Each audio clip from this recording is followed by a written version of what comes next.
Hai, masih bersama saya, Mr. Z, bicara. Tentu saja bicara tentang kebenaran, berdasarkan fakta, data, dan realita.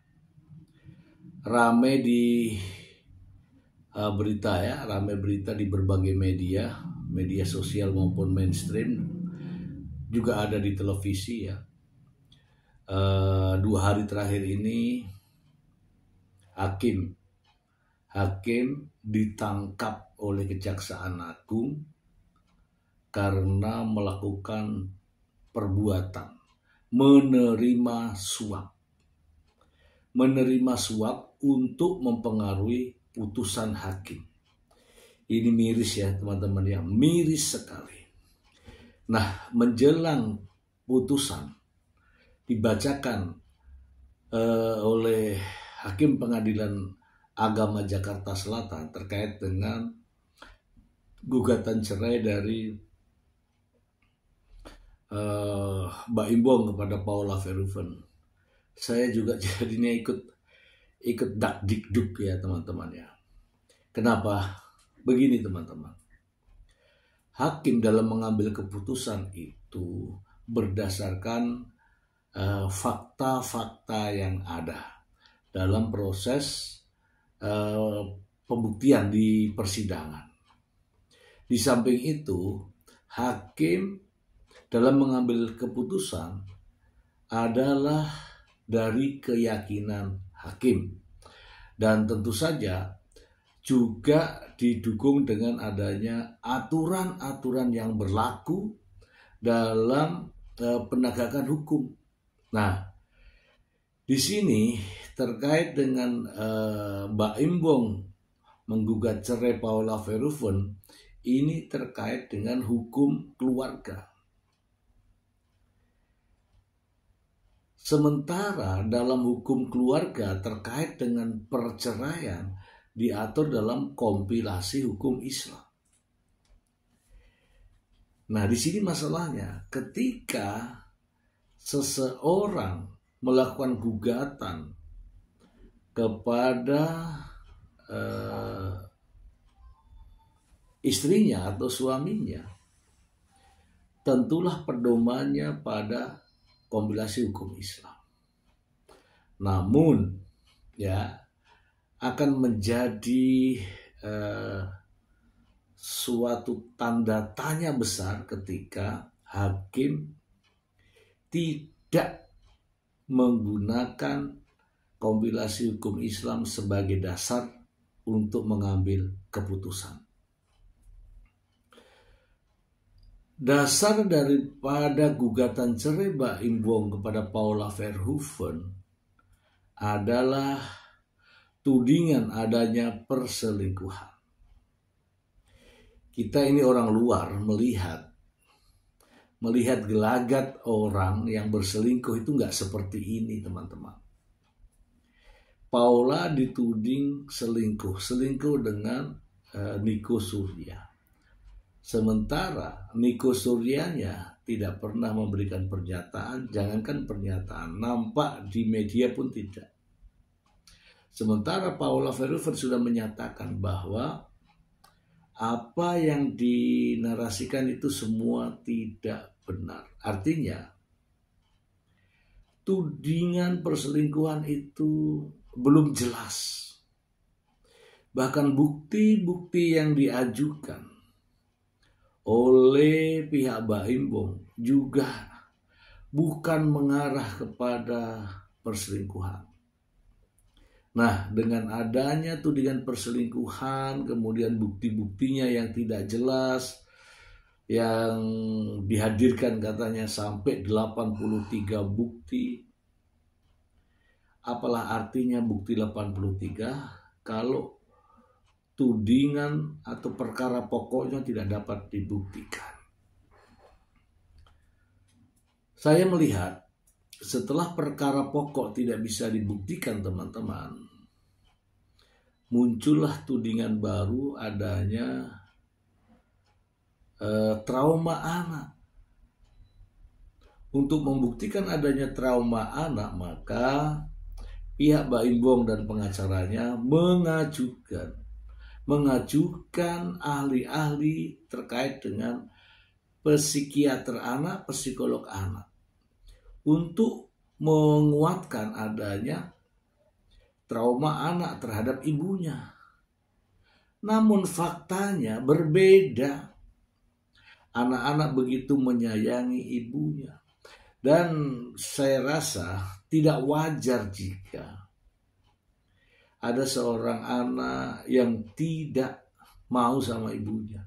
Itu pasti adalah adanya suatu sebab musabab. Ya teman-teman ya. Jadi dua tudingan utama sudah tidak bisa dibuktikan. Nah, karena tidak bisa dibuktikan inilah ya, maka mengacu pada aturan hukum yaitu kompilasi hukum Islam, gugatan cerai dikabulkan. Oke, karena adanya permasalahan di antara keduanya, antara Baim Wong dan Paula Verhoeven. Terkait dengan masalah anak, sebagaimana bunyi pasal 105, anak-anak yang masih di bawah 12 tahun atau belum mumazid, hak asuhnya diberikan kepada ibunya. Ini yang harus diputuskan seharusnya, karena dasar hukumnya jelas. Tetapi jika nanti putusannya berbeda dengan kompilasi hukum Islam, maka patut dicurigai. Banyak hakim yang sudah ditangkap gara-gara bermain dengan putusan. Banyak hakim yang sudah dimasukkan ke penjara. Hakim gara-gara menerima suap untuk mempengaruhi putusan. Nah, bisa saja ini ya teman-teman ya, ini bukan menuduh tapi logika aja. Kalaulah putusannya tidak sesuai dengan kompilasi hukum Islam, maka ini patut dicurigai. Ada apa? Mengapa? Bagaimana? Kok aturan yang sudah tertuang, aturan yang sudah tertulis dan jelas-jelas berbunyi, anak di bawah usia 12 tahun diberikan kepada ibunya, mengapa tidak dijalankan? Nah, pasti kita semua tanda tanya, ya kan? Tanda tanya, kenapa? Apakah hakim suci? Tidak. Hakim kotor. Ya buktinya ini. 2 hari terakhir ini sudah ada berapa hakim yang ditangkap? Yang saya tahu ada 3 hakim ditangkap, 1 panitera, kemudian ada 1 pengacara. Artinya mereka semua adalah penegak hukum yang kotor, harus dibersihkan. Anggaplah mereka sampah. Nah, saya takutnya ada terkait dengan persoalan suap menyuap, jangan sampai Hakim Pengadilan Agama Jakarta Selatan ya jangan sampai ya melakukan itu, karena ada upaya untuk memenangkan perkara ini dengan cara-cara yang tidak fair. Ada upaya yang dilakukan oleh pihak-pihak tertentu untuk agar perkara ini bisa dimenangkan oleh pihak tertentu dengan cara-cara yang melanggar aturan tentunya.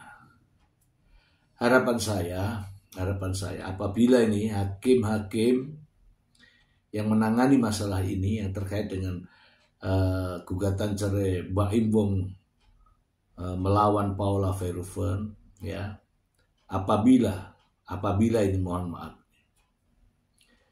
ada yang menjanjikan atau ada yang memberikan sesuatu terkait dengan untuk mempengaruhi putusan, maka sebaiknya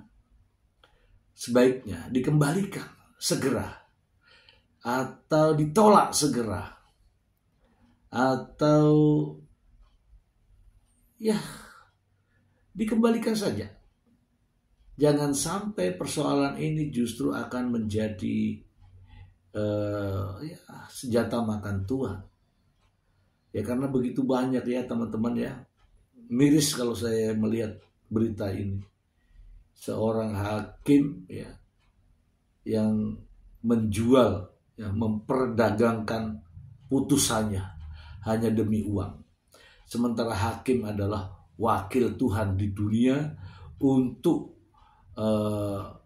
keadilan, untuk menyuarakan kebenaran.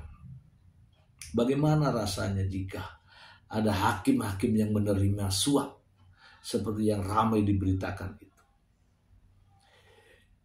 Itu yang jadi pikiran saya sekarang ini. Ya, saya menyarankan saja apabila ada yang menjanjikan untuk mempengaruhi putusan yang seharusnya sesuai dengan kompilasi hukum Islam adalah hak asuh anak diberikan kepada ibunya, kemudian ada yang meminta untuk merubah putusan tersebut, sebaiknya jangan mau dan janji-janji atau pemberian itu dikembalikan segera daripada menimbulkan masalah di belakang hari nanti. Ingat ya para hakim ya, Anda disumpah di atas nama kitab suci ya disumpah dengan kitab suci untuk menegakkan keadilan, untuk menjalankan amanah dengan baik. Jangan hanya gara-gara duit yang tidak seberapa, nama baik Anda, nama baik institusi akan menjadi tercemar. Ini nanti akan merugikan keluarga Anda. Ini saran saya, sebaiknya dikembalikan. Berjalan sesuai dengan norma-norma yang ada. Patuhi aturan, patuhi sumpah dan janji, dan gunakan kompilasi hukum Islam untuk mengambil keputusan. Di sana sudah tertulis itu. Dan saya yakin draft putusannya sudah jadi, bahkan mungkin sudah ditandatangani, tinggal mau dibacakan tanggal 16 nanti. Apabila ada putusan yang tidak sesuai dengan kompilasi hukum Islam, dengan cara-cara yang tidak fair memenangkan salah satu pihak, maka patut diduga adanya penyimpangan dalam mengambil keputusan. Ini bukan ancaman, tetapi melihat berita-berita yang ada, bukan tidak mungkin hal ini terjadi terkait dengan kasus ini.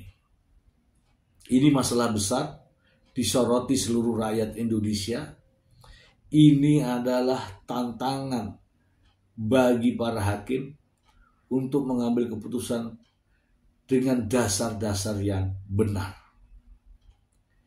Dalam kompilasi hukum Islam dijelaskan bahwa akibat perceraian terhadap anak yang masih di bawah usia 12 tahun, maka hak asuh anak tersebut diberikan kepada ibunya.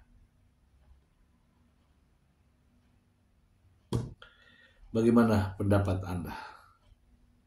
Semoga informasi ini bermanfaat. Terima kasih. Bye.